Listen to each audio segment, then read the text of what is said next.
नमस्कार दोस्तों, winners education point में आपका बहुत बहुत स्वागत है। दोस्तों, आज के इस वीडियो में मैं आपके लिए कुछ शिक्षा वाले पोर्शन के पेपर 2 के कुछ 3 मार्कर और 6 मार्कर्स पढ़ाऊंगी जो आपके एग्ज़ाम में महत्वपूर्ण है। इस वीडियो के लिए जो कंटेंट लिया है वो लिया है VICS से। तो चलिए दोस्तों, शुरुआत करते हैं। पहला, कस्तूरी रंगन समिति। कस्तूरी रंगन समिति क्या है? तो कस्तूरी रंगन समिति दोस्तों इसरो के पूर्व अध्यक्ष के कस्तूरी रंगन की अध्यक्षता में जून 2017 में गठित कमेटी है। इस कमेटी का कार्य क्या था दोस्तों? नई राष्ट्रीय शिक्षा नीति का मसौदा तैयार करना। इम्पोर्टेंट है कि इसरो के पूर्व अध्यक्ष के कस्तूरी रंगन की अध्यक्षता में जून 2017 में गठित कमेटी, इसका कार्य नई राष्ट्रीय शिक्षा नीति का मसौदा तैयार करना। इसने क्या क्या सुझाव दिए? इन्होंने सुझाव दिए दोस्तों, राष्ट्रीय शिक्षा आयोग का गठन और मातृभाषा में शिक्षा हो। शिक्षा के लिए राष्ट्रीय शिक्षा आयोग का गठन हो और मातृभाषा में शिक्षा हो। नेक्स्ट दोस्तों, राइस प्रोग्राम क्या है? इसका सबसे पहले आपको फुल फॉर्म लिखना पड़ेगा। राइस जो है दोस्तों वह है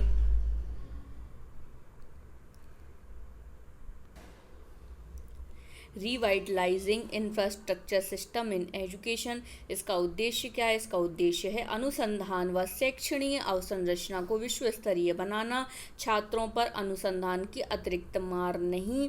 तो ये है राइस जो है फाउंडेशन जो है इसका कार्य है, उद्देश्य है। सबसे पहले इसका पूर्ण रूप आपको याद रखना होगा। फिर है दोस्तों, चिकित्सकीय शिक्षा क्या है? चिकित्सा के क्षेत्र में विशेष ज्ञान, उपकरणों व यंत्रों के संचालन व चिकित्सकीय व्यवहारिक कार्य संबंधी शिक्षा को चिकित्सकीय शिक्षा कहते हैं। नेशनल मेडिकल कमीशन जो है इसकी नियमन संस्था है। तो सबसे पहले चिकित्सकीय शिक्षा है तो इसकी आपको डेफिनेशन याद होनी चाहिए।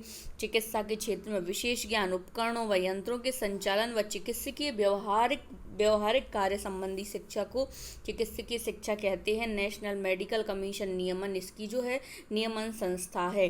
अब हम बात करते हैं दोस्तों, इसमें 6 नंबर का प्रश्न कैसा आएगा?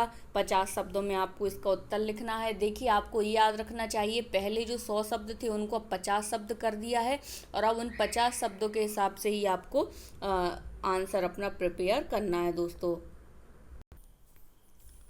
तो दोस्तों, हमारा पहला क्वेश्चन है 6 नंबर के प्रश्न का। शिक्षा के अधिकार अधिनियम 2009 के प्रमुख प्रावधानों का वर्णन कीजिए।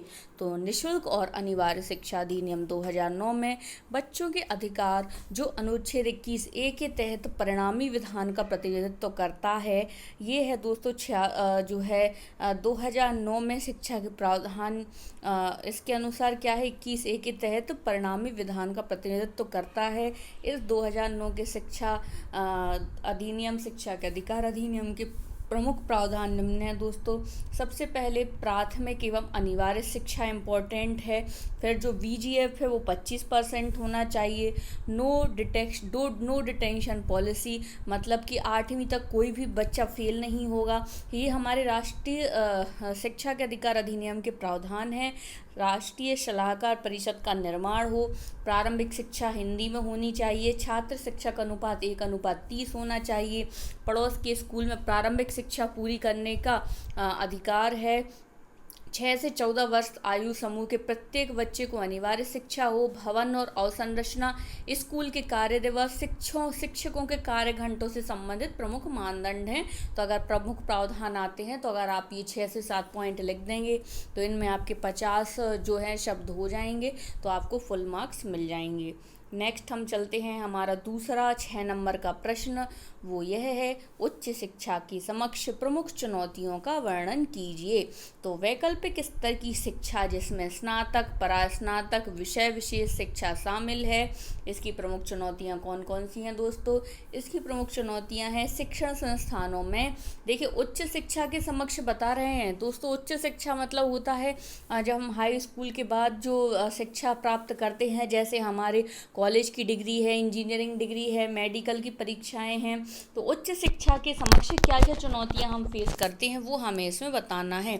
सबसे पहले शिक्षण संस्थानों में अध्यापकों की कमी, संसाधनों का अभाव, शिक्षा गुणवत्ता की कमी, राज्यों द्वारा चलाए जा रहे शिक्षा सुधार कार्यक्रमों का दोषपूर्ण क्रियान्वयन, निम्न नामांकन दर, शिक्षा का व्यवसायीकरण होना, शिक्षण संस्थानों में प्रवेश प्रक्रिया के दौरान धोखाधड़ी व भ्रष्टाचार, राज्य के विश्वविद्यालय को निम्न बजट का आवंटन, उच्च शिक्षण संस्थानों का केंद्रीकृत होना, बड़े बड़े महानगरों में उच्च शिक्षण संस्थान अवस्थित होना, उच्च शिक्षा में जीडीपी का 1.5% होना। तो ये दोस्तों कुछ प्रमुख चुनौतियां हैं। अगर हम इन चुनौतियों को कोप अप कर लेते हैं, इन चुनौतियों से हम ऊपर उठ जाते हैं, तो जो है हमारे इन चुनौतियों को दूर करके और हम वो उच्च शिक्षा में बेहतरी कर सकते हैं। और हमारी शिक्षा का जो प्रतिशत है, जैसे कि अभी हमारे मध्य प्रदेश का 69% जनसंख्या साक्षर है और हमारे भारत की 74% जनसंख्या साक्षर है,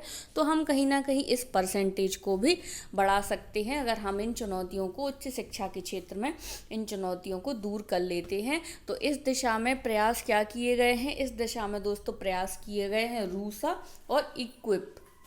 ये दो प्रयास भी आप लिख सकते हैं, लेकिन जब भी आप ऐसे लिखें तो आप दोस्तों इंग्लिश में लिखने से बचें। और अगर आपका मीडियम हिंदी है तो यहाँ पर आप हिंदी वर्ड का ही यूज़ करें, तभी आपको अच्छे मार्क्स मिलेंगे। अन्यथा दोस्तों कभी कभी इंग्लिश वर्ड यूज़ करने से आपके मार्क्स कट भी सकते हैं।